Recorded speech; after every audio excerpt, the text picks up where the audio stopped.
Di lereng berkabut menuju kawasan pemandian air panas, berdiri sebuah jembatan tua yang dikenal warga sebagai jembatan Canggar. Siang hari tampak biasa saja, hanya rangka besi berkarat dan lantai besi yang berderit. Tapi saat malam turun, suasananya berubah. Kabut turun lebih tebal, suara air sungai terdengar seperti bisikan, dan orang-orang desa memilih memutar jauh daripada melintas di sana. Konon dulu ada seorang pria bernama Wiryo, petani miskin yang hidupnya selalu dihantui utang. Musim panen gagal berkali-kali, anaknya sakit, dan istrinya mulai putus asa. Hingga suatu malam ia didatangi seseorang tua berjubah hitam di ujung jembatan itu. Orang tua itu tidak memperkenalkan diri, hanya menawarkan satu hal: kekayaan instan, asal Wiryo bersedia melakukan perjanjian. Syaratnya sederhana tapi mengerikan. Setiap malam Jumat Kliwon, ia harus datang ke jembatan membawa tumbal. Awalnya hanya ayam hitam, lalu kambing, dan suatu saat nanti manusia.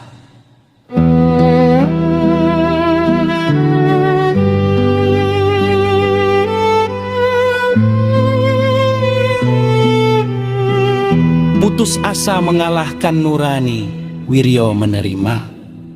Sejak malam itu, hidupnya berubah drastis. Ladangnya tiba-tiba subur, hasil panen melimpah.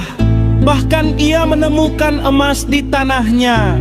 Rumahnya menjadi paling megah di desa. Orang-orang iri, tapi juga heran. Namun janji tetaplah janji.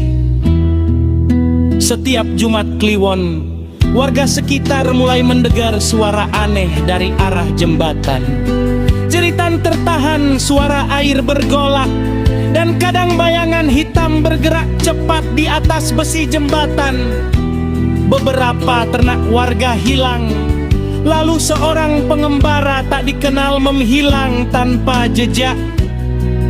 Kecurigaan mulai muncul. Hingga suatu malam, seorang pemuda desa nekat mengintai. Dari kejauhan ia melihat Wiryo berdiri di tengah jembatan. Gemetar, sementara di depannya muncul sosok tinggi, kurus dengan mata merah menyala. Air sungai di bawahnya seolah berhenti mengalir. Wiryo menyeret sesuatu, seorang manusia yang masih hidup. Pemuda itu lari ketakutan, tapi kabar sudah terlanjur menyebar. Keesokan harinya, warga menemukan jembatan itu kosong. Tak ada Wiryo, tak ada korban, hanya bercak hitam di kayu dan bau anjir yang tak hilang bahkan setelah hujan deras. Rumah Wiryo pun kosong. Semua harta bendanya lenyap seperti tak pernah ada.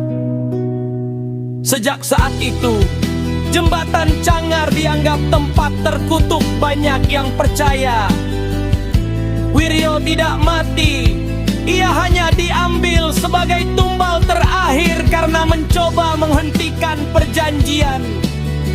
Dan hingga sekarang, jika seseorang melintas sendirian di malam Jumat Kliwon, kadang terdengar suara lirih dari bawah jembatan. Gantikan aku.